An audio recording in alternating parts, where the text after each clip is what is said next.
اور ساری آبادی کو کور کرو. تو میں سوچتا تھا کدھر سے پیسہ آئے گا, کیونکہ برطانیہ کا تو جو ہیلتھ بجٹ ہے, صرف ہیلتھ کے اوپر جو سالانہ بجٹ ہے, وہ پاکستان کے 22 کروڑ کے بجٹ سے کئی گنا زیادہ ہے. تو میں سوچتا تھا کدھر سے پیسہ آئے گا. تو جب ہماری حکومت پختونخوا میں آئی, ہم نے یہ ایکسپیریمنٹ کیا, اور میں پختونخوا کی حکومت کو خاص یہ خراج تحسین پیش کرتا ہوں کہ انہوں نے پہلی دفعہ ہیلتھ کارڈ نکالا, اور بڑا ڈر کے, کیونکہ پتہ نہیں تھا کہ کیا ہوگا, کیونکہ پاکستان میں تو اس طرح کا کوئی سوچا ہی نہیں کسی نے. تو ہیلتھ کارڈ تھا صرف غریبوں کے لیے. پختونخوا میں پہلے ہیلتھ انشورنس نکالی انہوں نے. تو جب وہ کامیاب ہوئی تو ہم نے پھر یہ بڑا قدم اٹھایا, اور یہ آپ کو میں یقین دلاتا ہوں, آپ دنیا میں کہیں بھی چلے جائیں, آپ کو یونیورسل ہیلتھ کوریج, یہ جو ہیلتھ کارڈ آپ کو دے رہا ہے, یہ امیر ترین ملکوں میں نہیں ملے گی. اگر ادھر انہوں نے ہیلتھ انشورنس لینی ہوتی ہے, اس کے پیسے دینے پڑتے ہیں, پریمیم دینا پڑتا ہے. یہاں تو ہم اپنے سارے پنجاب کے اور پختونخوا, انشاءاللہ گلگت بلتستان, آزاد کشمیر جدھر ہماری گورنمنٹس ہیں, اور جو کولیشن گورنمنٹ بلوچستان میں بھی ہے, وہاں ہم سارے خاندانوں کو ہیلتھ کوریج دے رہے ہیں.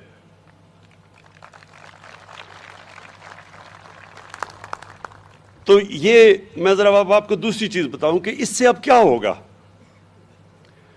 ابھی ہمارا مسئلہ کیا ہے پاکستان میں؟ پہلے تو ہمارے پاس اتنا پیسہ ہی نہیں کہ اتنے زیادہ ہاسپٹل بنائیں جو ساری عوام تک ہم پہنچ سکیں. ہماری آبادی اتنی تیزی سے بڑھی ہے کہ وہ جتنی ہماری آبادی ہے اس کے لیے اگر ہم پورے ہاسپٹلز بھی بنا دیں, اور پھر جو پیسہ ہاسپٹلز کو چلانا, وہ ہم کر ہی نہیں سکتے پورا.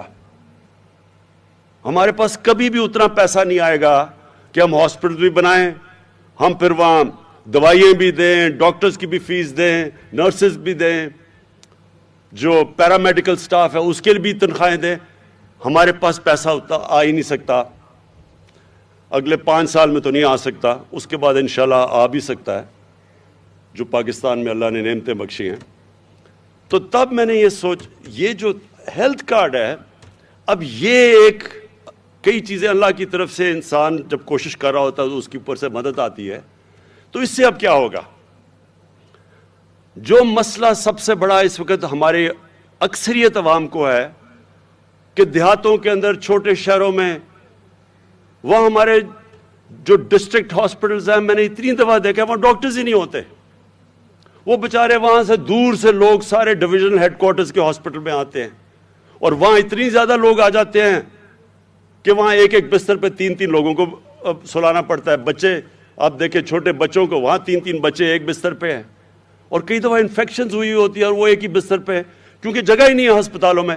تو تھوڑے سے ہاسپٹل میں زیادہ تر لوگ پہنچ جاتے ہیں, اور جو پیسہ خرچ کر رہی ہے حکومت ڈسٹرکٹ ہاسپٹلز میں, وہ خالی پڑے ہوتے ہیں کیونکہ وہاں ڈاکٹرز ہی نہیں جاتے. تو یہ جو اب ہیلتھ کارڈ ہے, یہ کیا کرے گا؟ اب چھوٹے سے چھوٹے بھی شہر کے اندر پرائیویٹ سیکٹر جائے گا ہاسپٹل بنانے, جو پہلے نہیں جاتا تھا. پرائیویٹ سیکٹر صرف بڑے شہروں میں ہاسپٹل بناتے ہیں کیونکہ وہ سمجھتے ہیں چھوٹے شہروں میں پیسے ہی نہیں لوگوں کے پاس. اب یہ جو ہیلتھ کارڈ آئے گا, یہ پہلی دفعہ چھوٹے شہروں میں, قصبوں میں, بلکہ گاؤں میں بھی پرائیویٹ سیکٹر جائے گا ہاسپٹل بنانے, کیونکہ اب لوگوں کے پاس پیسے ہوں گے اپنا علاج کروانے کے لیے ہیلتھ کارڈ کے ذریعے. تو انشاءاللہ یہ ایک سارے پاکستان میں خود ہی ہیلتھ کوریج پہنچ جائے گی. دوسرا, ان سرکاری ہاسپٹلز میں جدھر ڈاکٹرز نہیں جا رہے, جدھر کام نہیں ہو رہا, ظاہر ہے مریض تو وہاں نہیں جائیں گے, مریض ادھر جائیں گے جس پرائیویٹ ہاسپٹل میں جدھر ان کو علاج مل رہا ہے. تو اب یہ گورنمنٹ ہاسپٹلز میں پریشر پڑ جائے گا. جب دیکھیں گے, گورنمنٹ دیکھے گی کہ ہاسپٹل میں کوئی آ ہی نہیں رہا, تو وہ پوچھے گی کہ کیوں نہیں آ رہا جناب. وہ ڈاکٹرز کی پوچھ گاچھ ہوگی جو اب تک نہیں ہوتی. اور یہ آپ دیکھنا کہ ساری پاکستان کے ہیلتھ سسٹم میں انشاءاللہ ایک انقلاب آئے گا, اور آپ کی دیکھتے دیکھتے انشاءاللہ آئے گا. میری آج بات یاد رکھنا. اب دوسری چیز, یہ ہم کب کر رہے ہیں سارے پنجاب میں, اور یہ سن لیں پھر سے, کبھی اس ملک کی تاریخ میں کبھی اتنا پیسہ عوام کے اوپر کسی نے خرچ کیا ہی نہیں ہے. 400 ارب روپیہ پنجاب خرچ کر رہی ہے ہیلتھ کارڈ پہ. یہ کوئی سوچ بھی نہیں سکتا پاکستان میں پہلے کہ کوئی اتنا پیسہ خرچ کرے گا. خاص طور پہ وہ لوگ جن کو کھانسی بھی ہوتی تھی تو وہ سارا ٹبر باہر علاج کروانے جاتا تھا ملک سے باہر. ان کو کیا پتا کہ لوگوں کے اوپر کس طرح مشکلات ہے, خاندان کے اوپر کیا گزرتی ہے, کیا گزرتی ہوگی. کیونکہ میں نے تو یہ شوکت خانم اسی لیے بلایا تھا کہ جب میری والدہ کو جب ان کی تکلیف دیکھی تو ہم سارے خاندان پہ کیا گزر رہی تھی, ہمارے بہن بھائیوں پہ. تو کسی سوچے غریب گھر میں جدھر ان کے پاس پیسہ نہیں ہے علاج کا, وہاں اپنے بچوں کا کسی نے علاج کروانا ہو تو ماں باپ پہ کیا گزرتی ہوگی, بچوں پہ کیا گزرتی ہوگی جب ماں باپ بیمار ہو. تو یہ سب سے بڑا ایک چینج ہے اور میں سمجھتا ہوں کہ یہ ہمارا وہ راستہ ہے فلاحی ریاست کی طرف. لیکن ہم یہ کب کیا؟ جب پاکستان کے اوپر اور دنیا کے اوپر سب سے بڑا کرائسس, کبھی اتنا بڑا بحران 100 سال میں دنیا میں نہیں آیا جو پینڈیمک کووڈ-19 کی وجہ سے آیا. ساری دنیا کے اندر مہنگائی کی لہر آئی, معیشت سب کی نیچے چلی گئی لاک ڈاؤنز کی وجہ سے. اس دور کے اندر ہم یہ کام کر رہے ہیں کہ جب ایک دنیا کے اندر مشکل وقت آیا ہوا ہے. اور میں یہ بھی آج کہنا چاہتا ہوں اور اپنی گورنمنٹ کو, اپنی ٹیموں کو مبارک دینا چاہتا ہوں کہ جو ابھی خسرو بختیار نے بات کی کہ اکانومسٹ میگزین جو دنیا کی اکانومیز کا جائزہ لیتی ہے,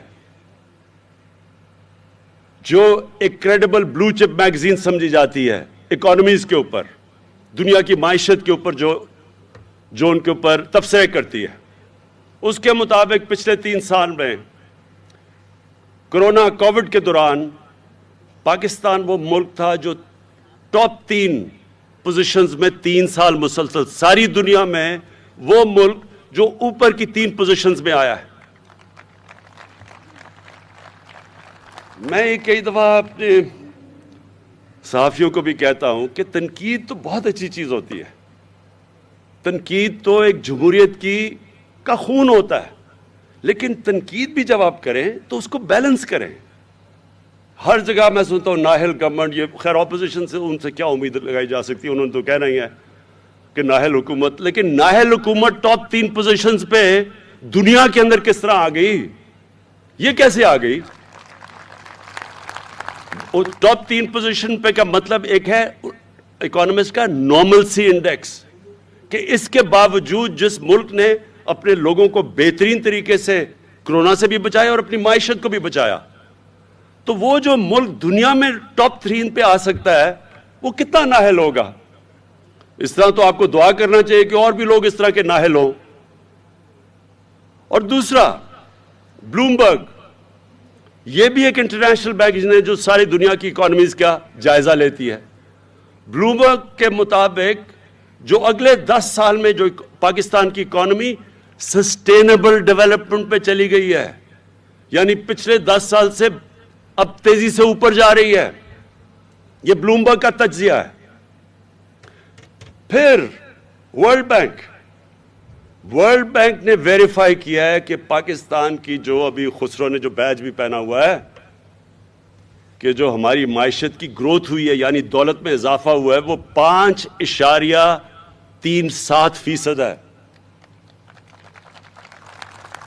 تو اگر اتنی بری حکومت کر رہی تھی تو یہ کس طرح, یعنی یہ وہ ہے جو نون لیگ نے 5ویں سال میں یہاں پہنچی تھی قرضے لے کے, خسارے بڑے بڑے کر کے. ملک کو جو کرنٹ اکاؤنٹ ڈیفیسٹ ہوتا ہے وہ پاکستان کی تاریخ کا سب سے بڑا خسارہ تھا. ہم نے یہ 5.37% کیا, سب سے کم کرنٹ اکاؤنٹ ڈیفیسٹ کو ختم کر کے, خسارے کو ختم کر کے کیا ہے. اس لیے بلومبرگ کہہ رہی ہے کہ ملک صحیح راستے پہ نکل گیا. اور اس کے علاوہ بھی